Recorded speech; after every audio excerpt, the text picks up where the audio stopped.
বন্ধুরা, দিল্লি থেকে আপনাদের প্রথমে জানিয়ে দিচ্ছি এই ভিডিওটাতে রয়েছে দিল্লির সুপার স্পেশালিস্ট হসপিটাল সাকেত ম্যাক্সের সম্পূর্ণ ভিডিও পার্ট পার্ট করে আপনাদের সাথে তুলে ধরলাম।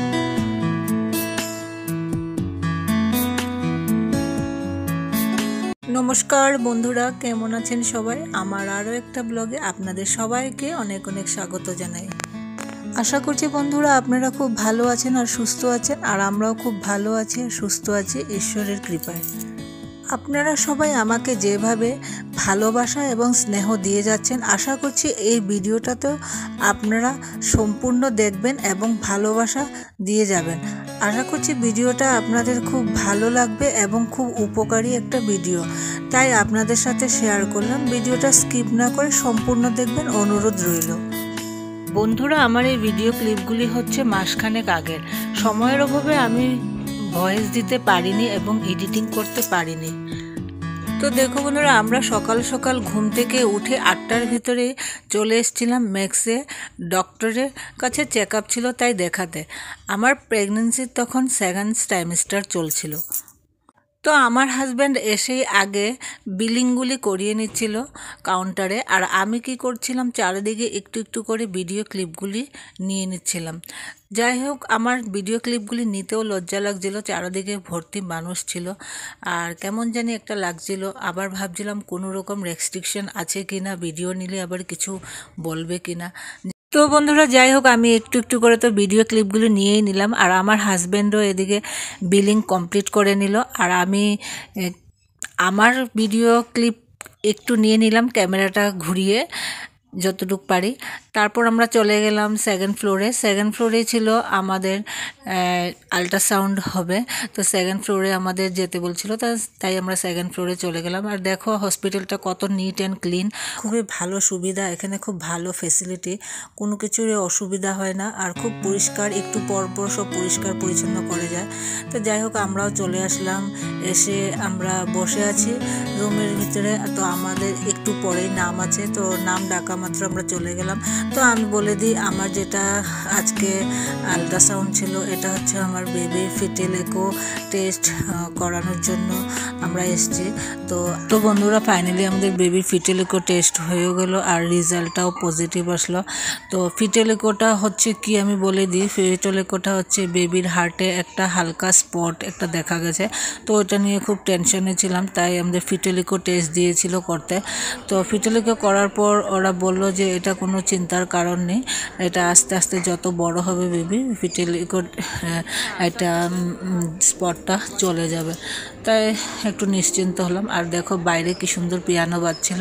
ম্যাক্সে কত সুবিধা রয়েছে, মিউজিকেরও সুবিধা রয়েছে, এখানে বসে বসে পিয়ানো বাজাচ্ছিল আর সারা ম্যাক্সের ভিতরটা পিয়ানোর আওয়াজে খুব ভালো লাগছিল, একদিকে গিটারও বাজাচ্ছিল। তারপর চলে আসলাম আমরা, আমাদের ওখানে কাজ হয়ে গেল, আমরা চলে আসলাম বাইরে। আর এটা দেখতে পাচ্ছ, এটা হচ্ছে 2 নাম্বার এটা গেট। তো প্রথম গেটটা যেটা রয়েছে এটা তার আগে রয়েছে, ওটা ফার্স্ট গেট। তো এটা আমরা 3 নাম্বার গেটের থেকে চলে এসেছি 2 নাম্বার গেটে এখন। আর 2 নাম্বার গেটের বাইরে ঘোরাঘুরি করছিলাম, একটু হাঁটাহুটি করছিলাম। আর এটা হচ্ছে 2 নাম্বার গেট, তার আগে রয়েছে 3 নাম্বার গেট। আর এই যে সবগুলি প্রায় একরকমই দেখতে, খালি গেট নাম্বারগুলি দেওয়া আছে। 7টা গেট আছে, তো অনেক বড় এরিয়া নিয়ে এই অনেক বড় এরিয়া নিয়ে ম্যাক্সটা। তো 7টা গেট আছে। তো আমরা এখন 3 নাম্বার গেটে দাঁড়িয়ে আছি। তারপর যাব আমাদের 5 নাম্বার গেটে, আমাদের আল্ট্রাসাউন্ডের রিপোর্ট দেখাবো ম্যামকে। তো দেখো আমার হাজব্যান্ড এখানে দাঁড়িয়ে আছে রোদের মধ্যে, আমরা দাঁড়িয়েছিলাম, একটু খুব ভালো লাগছিল। আর আমার হাজব্যান্ড একটু নিশ্চিন্ত হয়ে গেল, মনে একটু খুশি লাগছিল যে ফিটেল ইকো টেস্টটা কিছু হবে না বললো, ডাক্তারে বললো যে কোনো চিন্তার কারণ নেই, বড় হলে ঠিক হয়ে যাবে স্পটটা। তো যাই হোক, আমরা এখন বেড়ে চলে আসলাম। আর এই দেখো 4 নাম্বার গেট পার হয়ে চলে আসলাম এখন 5 নাম্বার গেটে। আর এইখানে আমার আল্ট্রাসাউন্ডের রিপোর্টটা দেখাবো ম্যামকে, এখানে আমি চেক আপে আসি। তো এখানে আমার যে ডাক্তার এখানেই বসেন উনি, আর এখানে আমি চেক আপে আসি। তো আমরা আগে সকালে বেরোয়েছি ঘর থেকে, তাই অনেকটাই খিদে পেয়ে যাচ্ছিলো, তো আমরা দুজনে চলে যাচ্ছিলাম ক্যান্টিনে খাবার খাওয়ার জন্য। তো গিয়ে ক্যান্টিনে গিয়ে আমার হাজব্যান্ড বললো কি অর্ডার করবে, তো আমি বললাম কি খাবো। তো আমার চট করে মনে হলো অনেক দিন যাবত ধোসা খাচ্ছিলাম না, তো খুব ধোসা খেতে ইচ্ছা করছিল। তারপর অনেকটাই আইটেম ছিল, তবে সবটা আইটেম নিয়ে আমার ধোসা খেতে ইচ্ছা করছিল, তাই আমি ধোসাই অর্ডার করলাম, আর আমার হাজব্যান্ডও ধোসা অর্ডার করলো।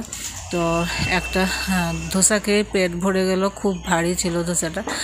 আর দেখো আমার হাজব্যান্ড বসে আছে, এখনও আসেনি, অর্ডার করা হয়েছে, এসে যাবে। তো ভিতরে ক্যান্টিনটাও খুব দারুণ সুন্দর, খুব পরিষ্কার পরিচ্ছন্ন, আর কত ভিড় দেখো। আমি একটু ক্যামেরাটা ঘুরিয়ে ভিডিওটা করে নিলাম। আর হাজব্যান্ড তো বকাবকি করছিল, কেন ক্যামেরা করছো, মানুষ কি বলবে। তো আমি ওর কথা না শুনে একটু ক্যামেরাটা ঘুরিয়ে করে নিলাম ভিডিও। আর দেখো এই দেখো আমাদের ধোসা, সম্বর, আর এই দেখো এগুলো সব চলে আসলো। আর ও তো খাওয়া স্টার্টও করে দিয়েছে, আর আমি একটু ভিডিও করাতে ব্যস্ত ছিলাম, তাই আমি আগে ভিডিওটা করে নিলাম, তারপর শান্তি মতো খেয়েছি। তো খুব ভালো লাগলো। ফাইনালি একটু ধোসা খেয়ে আমরা বসেছিলাম ক্যান্টিনের ভিতরে, তারপর চলে আসলাম বাইরে। আরও অনেক সময় ওয়েট করতে হলো, ওয়েট করতে করতে আর ভালো লাগছিল না। আমাদের বিকেল 5টার সময় অ্যাপয়েন্টমেন্ট ছিল ডাক্তারের কাছে। সকাল 8টার সময় ঘরের থেকে বেরোয়েছি, বিকেল 5টার সময় ফিটেলিকো টেস্ট করানোর পর বিকেল 5টার সময় ডাক্তারের কাছে অ্যাপয়েন্টমেন্ট ছিল। তো বসেছিলাম, বসতে বসতে ভালোও লাগছিল না। ফাইনালি দেখো এই দেখো আমার ডাক্তার। তো ফাইনালি দেখো এই যে ব্ল্যাক শাড়ি পরা, হাতে ব্যাগ আছে, উনি এই যে উনি হচ্ছেন আমার ডাক্তার, উনি আমার চেক আপ করছেন। তো ডাক্তার খুব ভালো। তো এই ডাক্তারের নাম হচ্ছে অর্পণা হরিদ্ওয়াল, ম্যাক্সে বসেন। আর খুব ভালো ডাক্তার, খুব মানে কথাবার্তাও খুব ভালো ব্যবহার, খুব ভালোভাবে কথা বলা যায়। সব ডাক্তারের কাছে তো সব কিছু শেয়ার করা যায় না, কিন্তু এই ডাক্তারের কাছে সব কিছু শেয়ার করা যায়, কথা বলা যায়। তো দেখি আমাদের খুব ভালোই লাগলো। তো ডাক্তার বলল ঠিক আছে, রিপোর্ট সব ওকে আছে, চিন্তার কোনো কারণ নেই। তারপর আমরা রওনা দিলাম ঘরের জন্য। তো দেখো আজকে ভিডিওটা এখান পর্যন্ত শেষ করলাম। তোমাদের কেমন লাগলো? ভালো লাগলে লাইক কমেন্ট করে দিও। আজকের মতো এখানেই সমাপ্ত।